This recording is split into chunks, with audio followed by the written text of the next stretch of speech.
अस्सलाम वालेकुम, कैसे हैं मेरे आप लोग? ठीक हैं, उम्मीद करता हूँ आप लोग ठीक होंगे, खैरियत से होंगे। मैं मोहम्मद साद मुस्तफ़ा, जैसा कि आप मुझे जानते हैं जी। आज का हमारा लेक्चर है इस्लामियात का, जो बोर्ड की पेपर स्कीम है। आज हम इस पे वीडियो बनाएंगे, आज हम इसके बारे में डिस्कस करेंगे। क्लास 10th के लिए जो हमारा इस्लामियात का पेपर आना है, उसमें टोटल नंबर कितने होंगे? 50 मार्क्स होंगे। और हमारे पास टाइम कितना होगा? 2 घंटे का। इन 2 घंटे के बारे में मैं बार बार कहता हूँ, सब बच्चों को कहता हूँ, हर दफ़ा कहता हूँ कि 2 घंटे का मतलब ऐसा है कि हमें सिर्फ लिखना है, सोचना नहीं है कि हम एक सवाल करके सोचना शुरू कर दें कि दूसरा सवाल कब शुरू करना है, उसका आंसर क्या है। तो इतना टाइम नहीं होता, 2 घंटे सिर्फ लिखने के लिए होते हैं। अब यहाँ पे आएंगे, सबसे पहले हमारे पास जो सवाल आता है वो हिस्सा मारूजी आता है। मारूजी का मतलब MCQs, कसीरुल इंतखाबी सवालात। तो ये 10 आते हैं, 10 में से हमने 10 ही करने हैं, ठीक है, एक एक हमने चूज़ करना है। इसका ये होता है जो 6 या 7 हमारे MCQs हैं वो हमारी एक्सरसाइज में से आते हैं। 6 या 7 MCQs एक्सरसाइज में से आते हैं, बाकी 3 या 4 वो हमारे एडिशनल होते हैं, यानी हमारी सबक या टॉपिक के अंदर से वो 3 या 4 पूछे जाते हैं। इसी से आगे सवाल नंबर 2, मुख्तसर सवालात आते हैं। मुख्तसर सवालात हमारे पास आते हैं 9 में से हमने करने हैं 6 2 12। अब ये मुख्तसर सवालात हमें पता है हमारी बुक इस्लामियात की, उसमें टोटल कितने चैप्टर हैं? 7 चैप्टर हैं। 7 चैप्टर्स में अगर हम 2 पे डिवाइड करें तो कैसे बनेगा? 3.5।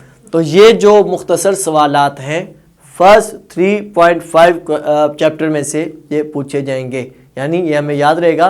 पहली हाफ बुक में से ये हमारा सवाल नंबर 2 आएगा। सवाल नंबर 3, क्वेश्चन नंबर 3 ये हमारा मुख्तसर सवालात, ये भी वही है। आउट ऑफ 9 हमने 6 करने हैं। तो अब हमें समझ आ गया होगा, अब ये हमारे सेकंड हाफ में से आएंगे, यानी सेकंड जो हाफ हमारी बुक का बनेगा उसमें से ये शार्ट क्वेश्चन हमसे पूछे जाएंगे।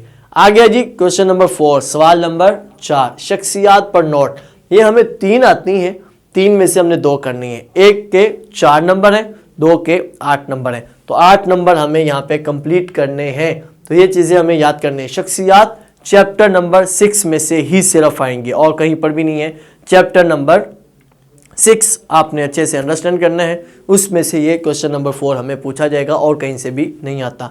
आगे जी सवाल नंबर 5, हदीस का तर्जमा।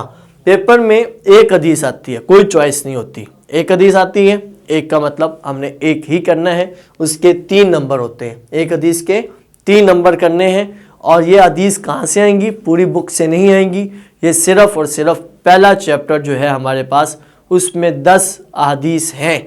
उन अहादीस में से एक हदीस हमें पेपर में पूछी जाएगी। फिर से बता रहा हूँ, इसमें चॉइस नहीं मिलती। एक का मतलब एक ही है, उसे अच्छे से हमने तर्जुमा कंप्लीट करके 3 नंबर लेने हैं। आखिर में आता जी क्वेश्चन नंबर 6, सवाल नंबर 6, तफसीली सवाल।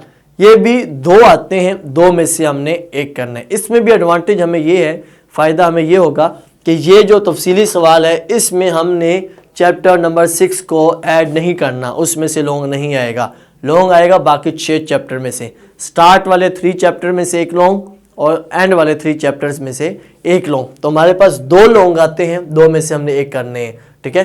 अब 2 लॉन्ग मैंने बता दिया, फर्स्ट हाफ में से एक आएगा, सेकेंड हाफ में से एक आएगा।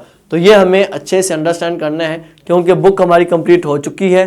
बुक हम याद कर लेते हैं, लर्निंग हम कर लेते हैं, सब कुछ हमें याद हो जाता है, बट हमें पेपर के बारे में आइडिया नहीं होता कि पेपर हमने कैसे करना है, कौन से क्वेश्चन आते हैं, कितना टाइम होता है, कितने सवाल होते हैं। तो ये सारी चीज़ें हमने घर से निकलते हुए प्लानिंग करके जानी है, बोर्ड का पेपर देते हुए जब हमने जाना है, ठीक है। तो ये चीज़ें आपने अच्छे से अंडरस्टैंड करनी है, इन्हें आपने याद करना है और इसके अकॉर्डिंग आपने अपने बोर्ड के पेपर की तैयारी करनी है, ठीक है बेटा।